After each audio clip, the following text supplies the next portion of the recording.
America ಅಧ್ಯಕ್ಷ Donald Trump ಅವರ ಬಹುನಿರೀಕ್ಷಿತ ನೌಕಾ ದಿಗ್ಬಂಧನ ಅಥವಾ ನ್ಯಾವೆಲ್ ಬ್ಲಾಕೆಡ್ ಪ್ಲಾನ್ ಟುಸ್ ಆಗ್ತಿದ್ಯಾ?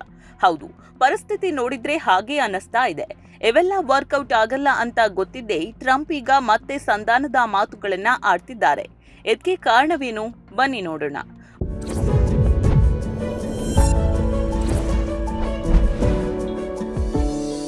ಮೊದಲನೇದಾಗಿ ಇರಾನ್ ಮೇಲೆ ನೌಕಾ ದಿಗ್ಬಂಧನ ಹಾಕೋದು ಅಸಾಧ್ಯದ ಮಾತು. ಯಾಕೆ ಗೊತ್ತಾ? ಇರಾನ್ನ 90% ಕಚ್ಚಾ ತೈಲ ಖರೀದಿಸೋದೇ ಚೀನಾ.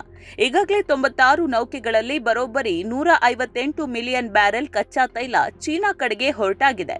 ಈಗ ಅವು ಸೇಫ್ ಆಗಿ ಯಾರ ಗಡಿಯೂ ಇಲ್ಲದೆ ಅಂತಾರಾಷ್ಟ್ರೀಯ ಜಲಸೀಮೆಯಲ್ಲಿ ಸಾಗ್ತಾ ಇದೆ. ಇನ್ನು ಉಳಿದ ತೈಲ ಚೀನಾಕ್ಕೆ ಪೂರೈಕೆ ಆಗಬೇಕಿರೋದು ಜುಲೈನಲ್ಲಿ, ಅಂದ್ರೆ ಇನ್ನೂ 3 ತಿಂಗಳ ಟೈಮ್ ಇದೆ. ಅಲ್ಲಿಯವರೆಗೆ ಟ್ರಂಪ್ ಬ್ಲಾಕೆಡ್ ಮಾಡ್ತಾ ಕೂತ್ರೆ ಅಮೆರಿಕ ಮತ್ತು ಇತರ ದೇಶಗಳಿಗೆ ನಷ್ಟವೇ ಹೊರತು ಇರಾನ್ಗೇನೂ ಆಗಲ್ಲ ಅಂತ ಖುದ್ದು ಅಮೆರಿಕದ ವಾಲ್ ಸ್ಟ್ರೀಟ್ ಜರ್ನಲ್ ವರದಿ ಮಾಡಿದೆ. ಸರಿ, ಒಂದ್ ವೇಳೆ ಅಮೆರಿಕ ಮಲಾಕಾ ಜಲಸಂಧಿಯನ್ನೇ ಬ್ಲಾಕ್ ಮಾಡಿದ್ರೆ ಚೀನಾಗೆ ಹಡಗುಗಳು ಹೇಗೆ ಹೋಗುತ್ತವೆ ಅಂತ ನೀವು ಕೇಳಬಹುದು. ಈ ಜಲಸಂಧಿ ಇರೋದು ಮಲೇಷಿಯಾ ಮತ್ತು ಇಂಡೋನೇಷಿಯಾ ನಡುವೆ. ಈ ದೇಶಗಳು ಅಮೆರಿಕಾಗೆ ಇದಕ್ಕೆ ಅವಕಾಶ ಕೊಡೋದೇ ಡೌಟ್. ಒಂದ್ ವೇಳೆ ಅವಕಾಶ ಕೊಟ್ರು ಚೀನಾಗೆ ಅಲ್ಲಿಂದ ಕೇವಲ 500 ಮೈಲಿ ದೂರ. ಆದ್ರೆ ಅಮೆರಿಕಾಗೆ ಬರೋಬ್ಬರಿ 9500 ಮೈಲು.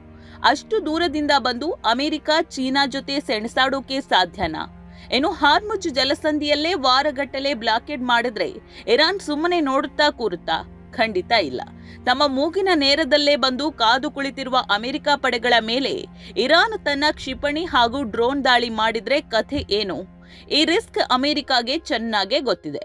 ಇದೆಲ್ಲದರ ನಡುವೆ ದಯವಿಟ್ಟು ಬ್ಲಾಕೆಡ್ ಕೈಬಿಡಿ, ರಾಜಿ ಮಾಡಿಕೊಳ್ಳಿ ಅಂತ ಅಮೆರಿಕಾಗೆ ಅತಿ ಹೆಚ್ಚು ಒತ್ತಾಯ ಮಾಡ್ತಿರೋದು ಸೌದಿ ಅರೇಬಿಯಾ. ಪಾಪ, ದಿನಕ್ಕೆ 7 million barrel Saudi petroleum pipeline ಮೂಲಕ ಕೆಂಪು ಸಮುದ್ರದಲ್ಲಿರುವ ಎಂಬು ಬಂದರಿಗೆ ಬರುತ್ತೆ. ಅಲ್ಲಿಂದ ಅದು ಬಾಬ್ ಅಲ್ ಮಂದಾಬ್ ಜಲಸಂಧಿಯ ಮೂಲಕ ಸಾಗಬೇಕು.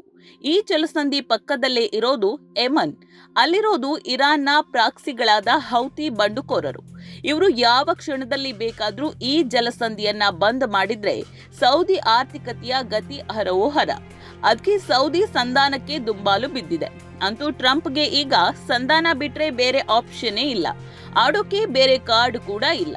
ಈಗ ಬಂದಿರುವ ಬಿಸಿ ಸುದ್ದಿಯ ಪ್ರಕಾರ ಇಸ್ಲಾಮಾಬಾದ್ನಲ್ಲಿ ಮತ್ತೆ ಸಂಧಾನ ಸಭೆ ನಡೆಯಲಿದ್ದು ಖುದ್ದು ಟ್ರಂಪ್ ಅವರೇ ಇದರಲ್ಲಿ ಭಾಗವಹಿಸುವ ಸಾಧ್ಯತೆ ಇದೆ.